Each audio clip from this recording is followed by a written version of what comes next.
지난 시간에 3절부터 이렇게 쭉 상고를 했죠.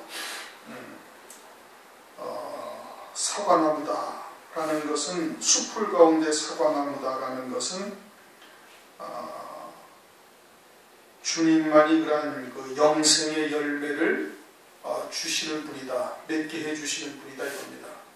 다른 사람들, 남자들, 세상에 현자도 많고 뭐 철학자도 많고 종교가도 많고 여러 사람들이 있지만 진리는 주님밖에 없다. 영생에 이르게 하시는 분은 주님밖에 없다. 그래서 그 그늘에 앉아서 심히 기뻐하였고 영생의 열매 맺는 것으로 기뻐했다 이거죠. 그 환란과 같은 뜨거운 광야의 그 햇빛 아래서 주님의 그 사과나무 그늘에서 심히 기뻐했다는 것은 영생의 열매 맺는 것으로 아주 기뻐했고, 그리고는 실과가 입에 달았다는 것은 그런 하나님의 선하심을 맛보아 하는 것이죠. 하늘에 예비된 영광을 만진 바까지 되어지는 그 믿음에 주님께서 이제 이르게 하신 것을 말하고 있는 겁니다. 따주어 먹게 하시는 분은, 생명나무 열매를 따주어서 먹게 하시는 분은 주님이시잖아요. 그렇죠? 그렇게 그것이 내 입에 달았다는 것은 주님이 우리에게 따주신 것이고, 그리고 그것을 이제 하나님의 선하심을 맛보아하고 하늘의 예비된 영광에 대한 속한 그 기쁨을 맛보는 자가 되었다. 나를 인도하여 잔치집에 들어갔으니, 그 잔치집이라는 것은 혼인잔치집을 말하는 겁니다. 결론은 혼인잔치에 이르는 그와 같은 은혜를 주님께서 내게 이끌고 계시는 것을 깨닫고 있는 거예요. 그러니까 그러한 주님의 사랑이 내 깃발이 되게, 승리의 깃발이 되게 한다. 너희는 건포도로 내 힘을 뒀고, 포도면 포도인데 건포도라 하는 것은 하나님께서 바짝 마르게 하셨다. 그래서 그 예로 욥을 든 거예요. 욥을 하나님께서 환난 가운데 두신 것, 치신 것은 욥을 바짝 마르게 한 거예요. 그러지 않으면 그대로 열매 없는 자로 썩어질 것을 하나님께서 환난을 통해서 그러하여금 이제까지 열매 맺은 것도 그대로 유지될 뿐 아니라 더 큰 은혜를 하나님께서 주셔도 배도하는 자, 열매를 다 불태우는 자 되지 않도록 하나님께서 하신 역사다 이겁니다. 만약에 욥을 그 상태에서 하나님께서 은혜를 배로 주셨으면 어떻게 됐겠어요? 이제 완전히 망하는 자가 되어지는데, 그런데 하나님께서 그러한 건포도로 되게 하심으로 말미암아서 그를 갖다가 더 큰 열매 맺는 자로, 이 건포도라는 것 자체가 거기에 당분이나 뭐 또 영양소나 기타 등등이 그대로 유지되면서 오랜 동안 보관할 수 있는, 썩지 아니할 자로 세우시는 하나님의 역사를 말하는 겁니다. 그게 환난과 같은 바짝 마르게 하는 역사로 그렇게 하나님께서 이루신 것이죠. 건포도로 내 힘을 돕는다라는 것은 그렇게 바짝 마르게 하는 역사가 나로 하여금 더 큰 영광에 이르게 하시는, 또 이제까지 열매 맺은 것도 다 불타 없어지거나 사라지지 아니하고 그대로 하나님께 상달되고, 또 더 큰 하나님께서 은혜를 주셔서 그것으로 온전히 영광이 되게 하시는 것이로구나 하면서 깨닫고 있는 것이죠. 그것이 고난 가운데 지금 잔치집으로 인도하는 것이 혼인잔치의 집으로 인도하시는 것인데, 그리스도의 신부로 데려가시는 길인데, 그 길은 결코 넓은 길이요 편안한 길이 아니다 이겁니다. 그 길은 비웃음도 당할 수 있고 조롱도 당할 수도 있고 핍박도 당할 수가 있고 때로는 환난도 당할 수가 있고, 더해서는 마지막 환난할 때는 어떻게 해요? 환난할 때는 육신의 목숨을 버려야 할 수도 있는 것이죠. 그렇게 되어지는 역사가, 그것이 다 하나님께서 우리로 하여금 더욱더 큰 은혜로 이끌어 가시는 건포도가 되게 하시는 역사라는 것을 깨닫게 되어지면은 이겨나갈 수가 있는 거예요. 힘을 얻게 되어진다 이겁니다. 건포도로 내 힘을 돋고 사과로 나를 시원하게 하라. 사과라는 것은 이제 2절에도 나와 있는 것처럼 주님만이 진리요 영생에 이르는 열매가 되게 하시는, 열매를 맺게 하시는 분이죠. 그런데 마태복음 13장을 보면은 이 천국은 마치 밭에 감추인 보화를 찾은 자가 천국을 이룬 것과 마찬가지고, 또 그 다음에 가서는 그렇게 보화를 찾은 자가 되어지고 그 다음에는 진주장사와 같다 이겁니다. 진주 중에도 가장 값진 진주, 극히 값진 진주가 딱 하나 있는 거예요. 그러니까 사과는 우리에게 영생의 열매를 맺게 하시는 진리의 말씀을 말하는 건데, 주님이 그러하신 분인데, 그러한 영생의 열매 가운데서도 가장 귀한 열매가 뭐예요? 첫째 부활의 영광이고 어린 양의 안에 그리스도의 신부가 되게 하는 역사가, 그것이 열매 중에 최고의 열매고 사과 중에 사과죠. 그런데 그 열매 중에 열매, 진주 중에 극히 값진 진주, 그것을 우리를 위해서 예비해 놓으시고 그 잔치집으로 우리를 인도하고 계시는 하나님의 역사를 깨닫게 되어지면은, 그러면 어떻게 된다? 그것이 아주 나를 시원하게 한다 이겁니다. 시원하게 한다 이거예요. 그러니까 계시록의 2장에 보면은 죽임당하는 그런 순교당하는 그와 같은 순간에 새 이름이 새겨진 흰돌과 감추인 만나를 주신다, 그렇게 말씀하고 있지 않습니까? 그래서 그러한 극한 상황을 넉넉하게 이겨나가게 하시는 거예요. 그것이 마치 뭐와 같은 거예요? 그것이 사과로 나를 시원하게 하는 역사와 마찬가지가 되어지는 거예요. 그래서 그러한 고난의 때 또는 순교의 때를 갖다가 넉넉하게 승리해 갈 수 있게 하시는 것이죠. 마치 스데반 집사가 순교할 때 예수님이 보좌에서 뻘떡 일어서신 것을 보여주지 않습니까? 예수님이 왜 뻘떡 일어서셨어요? 그 자리가, 거기가 바로 주님이 앉았던 자리에 나와 함께 앉게 하여 주시겠다고 말씀하셨던 것처럼, 스데반 집사가 앉아야 할 자리라는 것을 주님께서 보여주시고 그것으로 인도하고 계시는 그런 주님이신 것을 보여주신 것이죠. 그것을 통해서 어떻게 넉넉하게 이 극한 상황을 이겨나가는 자가 되는 거예요. 이게 사과로 나를 시원하게 한다. 건포도로 내 힘을 돋고, 고난의 때나 그런 환난의 때, 이게 신부의 길이, 잔치집으로 가는 길이 그저 잠깐 1년, 3년, 5년 그렇게 가다가 끝나는 길이 아니잖아요. 그 길은 우리가 육신의 장막을 벗을 때까지 끊임없이 좁고 협착한 길을 계속해서 가야 되는 길인 거예요. 그러니까 가다 참 끝나지 아니하는 그와 같은 고난의 길에 힘이 떨어질 때, 그러한 건포도로 우리에게 힘을 돋고, 또 그와 같은 극한 상황이 이르렀을 때 사과로 나를 시원하게 한다, 시원하게 하라, 그겁니다. 히브리서 12장 2절도 보면은, 믿음의 주요 또 온전케 하시는 이인 예수를 바라보자 저는 그 앞에 있는 즐거움을 위하여 십자가를 참으사 부끄러움을 깨어있지 아니하시더니, 하나님 보자고 표현하시는데, 주님도 그 앞에 있는 즐거움을 위하여 십자가를 참으신 거예요. 그러니까 주님에게도 그 앞에 있는 즐거움이 사과와 같은 거예요. 사과로 나를 시원하게 하라. 그 앞에 있는 즐거움이 무엇인지, 예비하신 영광이 무엇인지, 그 영광의 힘이 우리를 견디게 하는 거예요. 모든 것을 다 이기게 하시는 것이죠. 그리고 주님은 그러한 기쁨이 항상 충만해 있던 것이고, 그 기쁨을, 내 기쁨을 너희에게도 충만케 하려 한다. 요한복음 15장 11절에 그렇게 말씀을 하고 있지 않습니까? 그러니까 건포도로 힘을 돋고 고난이나 핍박이나 환난 가운데 이것이 나를 더욱더 온전케 하시는 역사라는 하나님의 그런 은혜를 깨닫고 그것으로 승리해 나갈 뿐 아니라, 아주 극한 상황이 이르렀을 때는 그와 같은 사과로 나를 시원케 하라. 그와 같은 앞에 있는 영광, 그 위에 있는 즐거움, 그 영광을 통해서 아주 그냥 넉넉하게 승리할 수 있는 자가 되게 하라.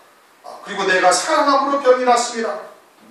병이 난 사람은, 그것은 내가 주님을 사랑하기 때문에 병이 나는 거예요. 마태복음 8장에도 보면은 베드로의 장모가 열병이 나잖아요.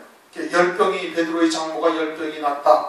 그리고서는 그 이후에도 보면은 베드로가 늘 주님을 앞서서 나버려요. 주님보다 앞선 자가 되는 것이죠. 왜? 자기가 주님을 사랑하니까. 베드로의 장모의 신앙을 쫓아서 베드로의 아내가 그와 같은 신앙을 가지고 있고, 맞물려서 베드로도 또 똑같은 신앙을 가지고 있는 거예요. 베드로의 장모가 열렬히 주님을 사랑하니까 그게 병이 난 거예요. 이게 열병이죠. 그러니까 베드로도 늘 항상 주님을 앞서가는 거예요. 그러나 주님께서 그럴 때 주님이 그 손으로 베드로의 장모를 만지시니까 그 병이 열병이 싹 나았다니. 그 손은 뭐예요? 주님이 베드로의 장모를 위하여 십자가에 못 박히시는 손이죠. 주님이 우리를 사랑하시는 그 사랑 안에 있어야 되는 거지, 내가 주님을 열심히 사랑하면은 그것은 병이 나게 되어지는 거예요. 그렇게 주님께서 혼인잔치집으로 인도하시고 그와 같은 주님의 우리 사랑을 받고 있으니까 그것이 내게 깃발이 되어지고, 그와 같은 하나님의 은혜를 생각하면서 달려가다가 내 열심으로 바뀌어진 것이죠. 그래서 병이 났다. 그러니까 사도 바울은 나는 날마다 죽노라 그렇게 고백을 하고 있지 않습니까? 주님의 제자는 반드시 자기를 부인하고 자기 십자가를 져야 된다. 누가복음에서도 누누이 강조하고 있는 것이죠. 그러니까 우리의 정과 욕심을 날마다 십자가를 못 받고 있는지를 우리는 늘 살펴봐야 되는 것이고, 내가 주님을 사랑하면 이렇게 병이 나게 되어짐을 말씀을 하고 있는 겁니다. 너희는 건포도로 내 힘을 돋고 사과로 나를 시원케 하라. 내가 사랑함으로 병이 났습니다.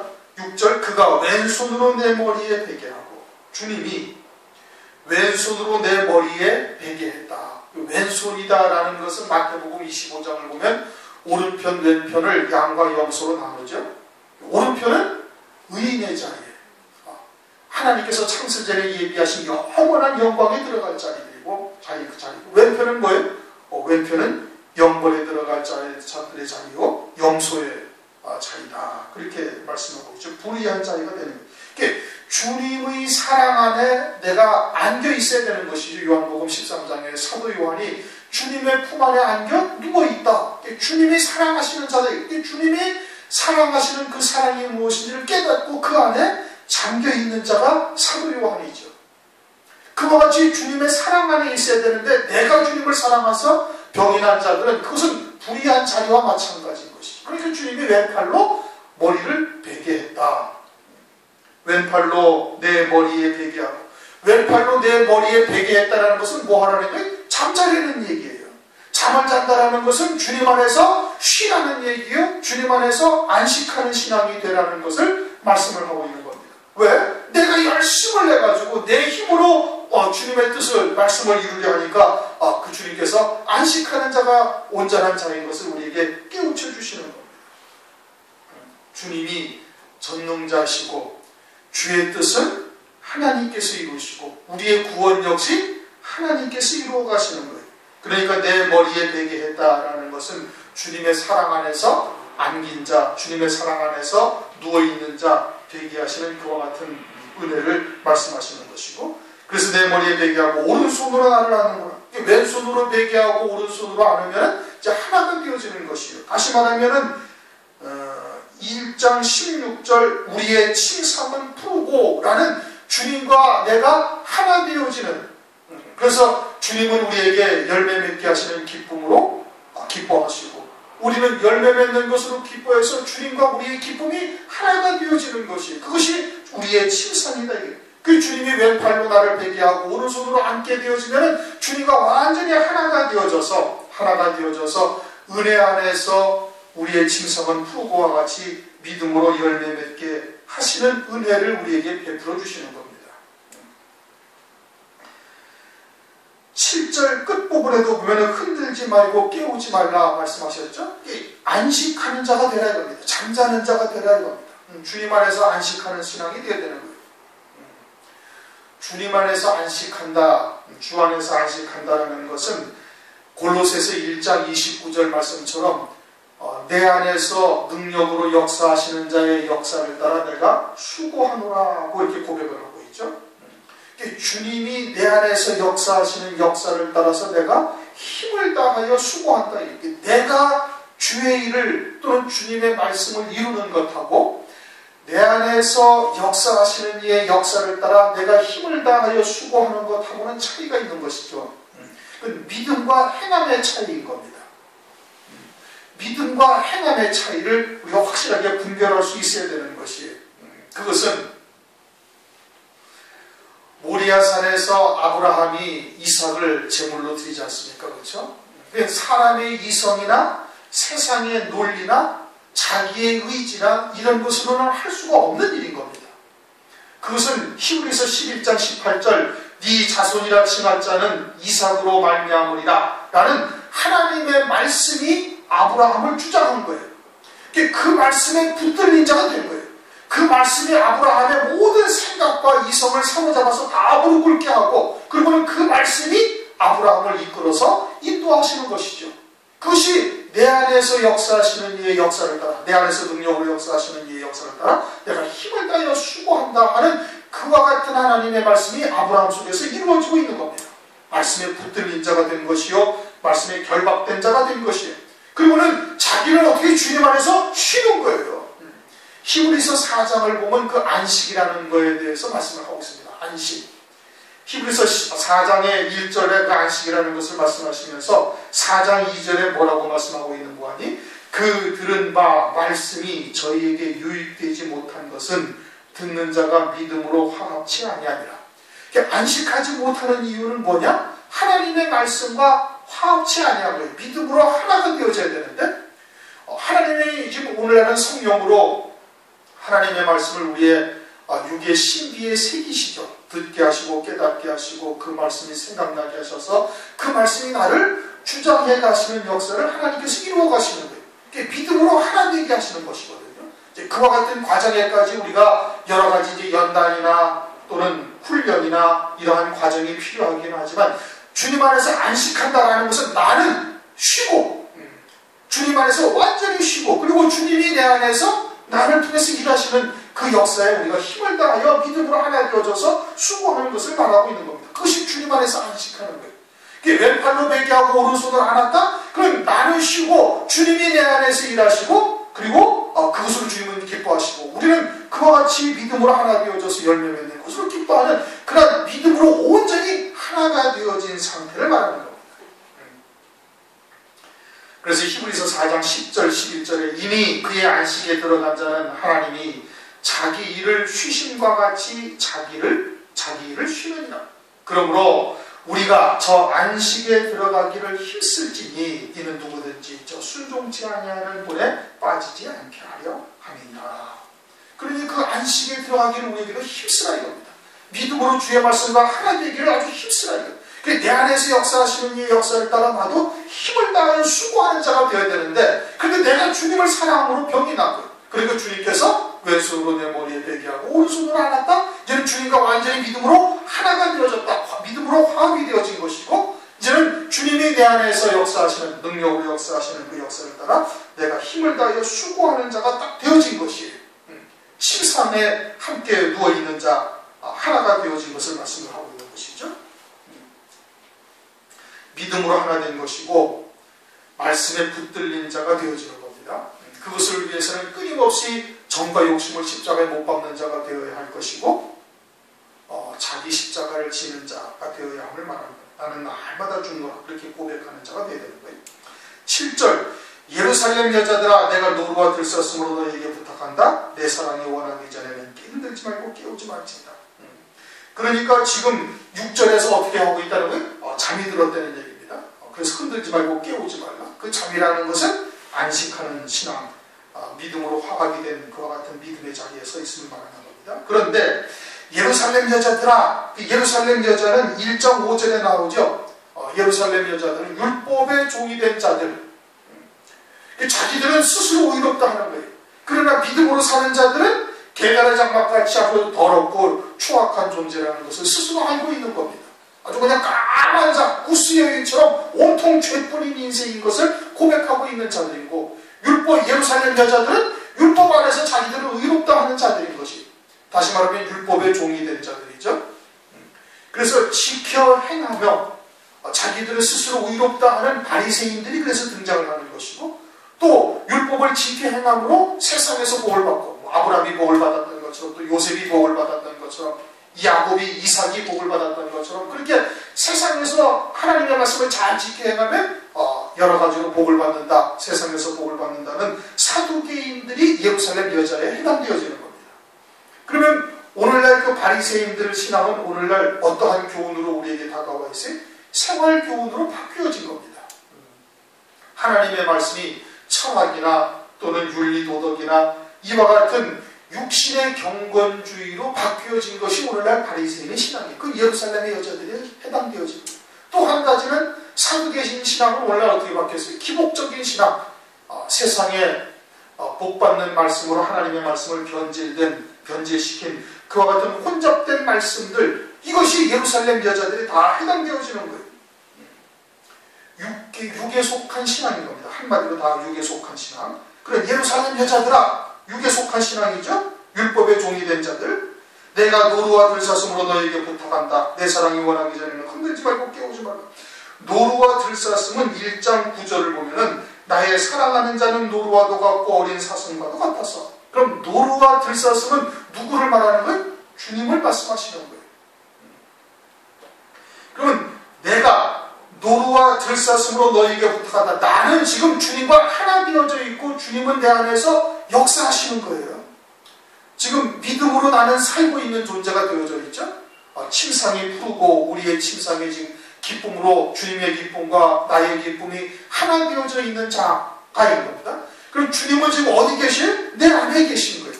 무엇으로 계세요? 노루와 들사슴으로 계신 거예요. 그런데 노루와 들사슴이라는 것은 아주 조그만 부스럭거리는 소리에도 그냥 도망가버리는 특징을 가지고 있는 겁니다. 그러니 예루살렘 여자들이 조금만 부스럭거리기만 해도 이 노루와 들사슴은 그냥 도망가버리는 거예요. 다시 말하면 예루살렘 여자들에 의해서 내 안에 있는 육신의 소욕들, 정과 욕심들과 같은 것들이 살아나서 부스럭거리기만 하면 성령의 역사는 그로부터 그냥 뛰어 도망가버리는, 숨어버리시는 또는 소멸되어져가는 그와 같은 역사가 있음을 지금 말씀을 하고 있는 겁니다. 그러니 아주 예민해서 주님의 성령의로 내 안에서 이루시는 감화감동의 역사나 또는 이끌어가시는 역사는 아주 예민해서 마치 노루와 들사슴처럼 예민해서 우리의 육신의 소욕이 예루살렘 여자들에 의해서 영향을 받아서 살아나기만 하면 우리는 육체를 입고 있지 않습니까?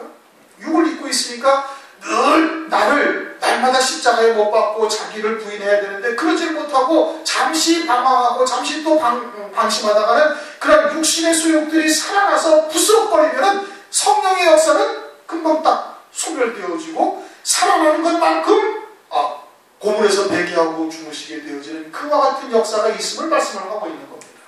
육체의 소욕은 성령을 거스리고 성령의 소욕은 육체를 거스리라니. 그러니까 동시에 같이 있을 수가 없는 거예요. 그리고 육신의 소욕이 바삭거리고 살아나기만 하면 성령은 그냥 그대로 주무시고 또는 떠나시는 그러한 역사가 있음을 말하는 겁니다. 우리가 아주 영적으로 예민한 감각을 가진 자가 되는 거예요. 하나님의 말씀은 날선 어떤 검보다도 예리하다고 말씀하고 있지 않습니까? 마찬가지로 성령의 역사도 그처럼 예민하고 아주 예리하신 거예요. 그런데 육신의 소욕이 불현듯 솟구치고 또 육에 속한 생각으로 우리가 잠시 치우쳐서 그러한 예루살렘 여자들에게 속한 것들이 바싹거리고 소리만 나면은 그냥 노루와 들사슴 그냥 도망가 버리듯이 그렇게 되어진다 이겁니다. 아울러서 노루는 산에서 아주 약초만 먹고 자랍니다. 노루나 사슴 같은 것은 산에서 아주 맑은 물만 먹고 자라죠. 살죠.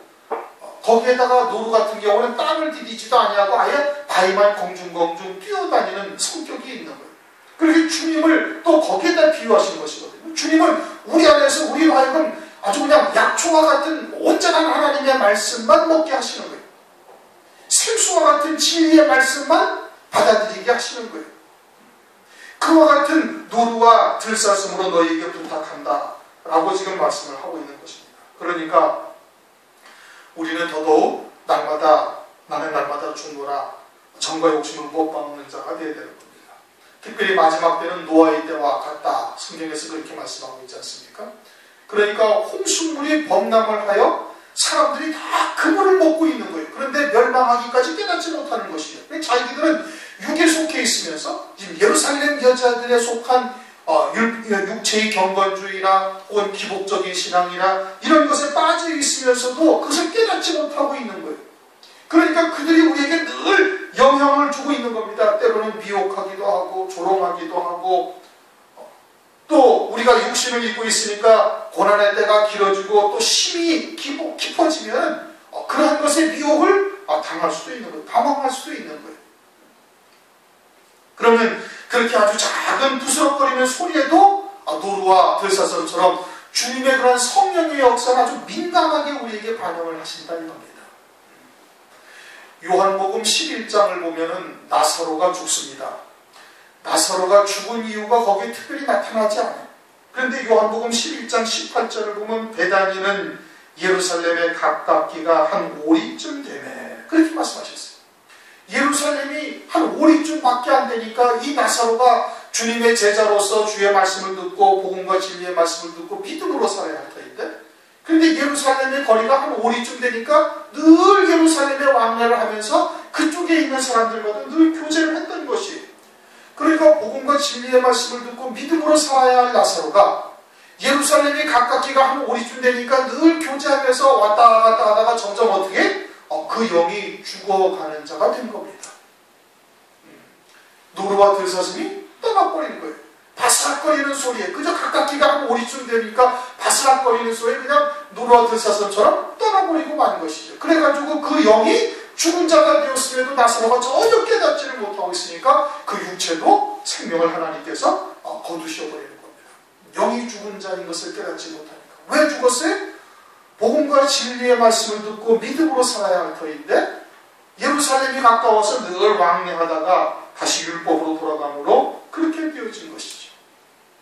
오늘날 우리들도 예루살렘이 가깝기가 한 오리쯤밖에 안 되는 겁니다. 늘 주위에 홍수물에 빠져 멸망해 가면서도 죽어가면서도 깨닫지 못하는 사람들이 많이 있고, 그리고 그들은 우리처럼 살아가는 것을 조롱하거나 비웃거나 또는 핍박하기까지도 하는 겁니다. 이제 장차는 더 하겠죠.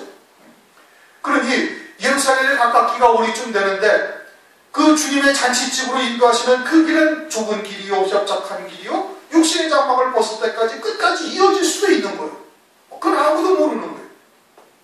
그러니까 그와 같은 자리에 있던 우리들이 때로는 방황할 수도 있고, 또 우리의 마음이 육신의 소욕들에 슬며시 머리를 둘 수도 있는 거예요. 그런 바스락거리는 소리에 주님은 그냥 노루와 들사슴처럼 도망가게 되어지는 이러한 역사가 있으니까, 그러니까 그와 같은 육체의 소욕들, 자기의 정과 욕심을 날마다 못 박는 자가 부단히 말씀과 기도로 하나님 앞에 더 가까이 나가는 자가 되어야 되는 겁니다. 디모데전서 4장 5절 하나님의 말씀과 기도로 거룩하여진다. 주님께로 가까이 다가갈 수 있는 길은 하나님의 말씀과 기도 외에는 다른 방법이 없는 거예요. 노루와 들사슴으로 너희에게 부탁한다. 내 사랑이 원하기 전에는 흔들지 말고 깨우지 말라. 지금 어떻게 하고 있는데? 주님이 내 안에서 일하고 계시는 거예요. 그런데 그분은 아주 노루와 들사슴처럼 정말 무서워거리는 소리에도 도망가시니까 예루살렘 여자들에게 그렇게 부탁하는 거예요. 육신의 소욕, 정과 욕심을 철저히 십자가에 못 박아야 될 뿐 아니라 그러한 미혹의 역사나 또는 예루살렘처럼 거리가 가깝기가 오리쯤 되밖에 되어 보이지 아니하는 이와 같은 현실에서 우리가 어떻게 살아야 하는지를 지금 말씀을 하고 있는 겁니다. 그래서 내 사랑이 원하기 전에는 흔들지 말고 깨우지 말라. 그럼 주님이 우리를 깨우시는 때가 또 있는 겁니다. 그렇죠? 주님이 깨우시는 때가 있는 거예요. 그럼 주님은 언제 깨우시는가? 혼인잔치, 갈릴리 가나의 혼인잔치 요한복음 2장을 보면은 주님께서 하인들에게 어떻게 명하셔요? 물로 돌 항아리에다가 물을 아구까지 채우라, 그렇게 말씀하셔요. 그럼 물이 아구까지 채워지니까 그 다음에 어떻게? 떠서 연회장에 갖다 주라. 그럼 언제는 주님이 깨우시는 거예요? 주님께서는 아구까지 말씀이 채워질 때에 되시면은 주님께서 깨우시는 거예요. 혼인잔치에 물을 떠다 줄 때가 되어지면은 그때는 주님께서 우리를 깨워서 일하게 하시는 역사가 있게 되어지는 겁니다. 그러니까 하나님의 말씀이 아구까지 채워질 때까지 어떻게 돼? 그때까지는 흔들지도 말고 깨우지도 말라. 육신의 소욕들이 성령의 역사를 방해하지 못하도록 늘 정과 욕심을 십자가에 못 박아야 할 뿐 아니라 하나님의 말씀과 기도로 늘 주님의 은혜의 보좌 앞에 함께 나갈 수 있는 자가 되어야 되는 거예요. 그리고는 그러한 말씀이 아구까지 가득 채워지면은 그럼 어떻게? 얘는 토설치 아니하고는 배길 수 없는 그러한 심령이 되어져서 하나님께서 이제 등불되게 하시는 역사를 이루시는 것이죠. 그때까지 어떻게 해야 돼? 흔들지도 말고 깨우지도 말라, 그렇게 말씀을 하고 있는 겁니다. 언제까지? 아구까지 하나님의 말씀이 채워질 때까지를 말씀을 하고 있는 거예요.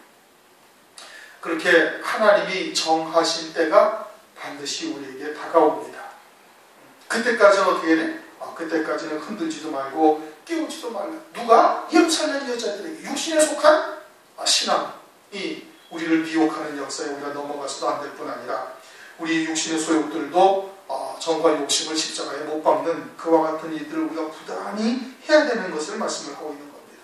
그렇게 되어지면은 이제 주님께서 막 달려오는 그런 모습을 우리가 보는 거죠. 9절. 그렇게 되어지니까 어떻게? 막 주님이 막 산을 넘어서 막 검중검중 뛰어 우리에게로 달려오는 역사가 보여지게 되어지는 것이죠. 오늘날 마지막 때고 환란을 이제 앞둔 때이고 7년 환란에 앞서 풍년의 때를 하나님께서 7년을 주시지 않습니까?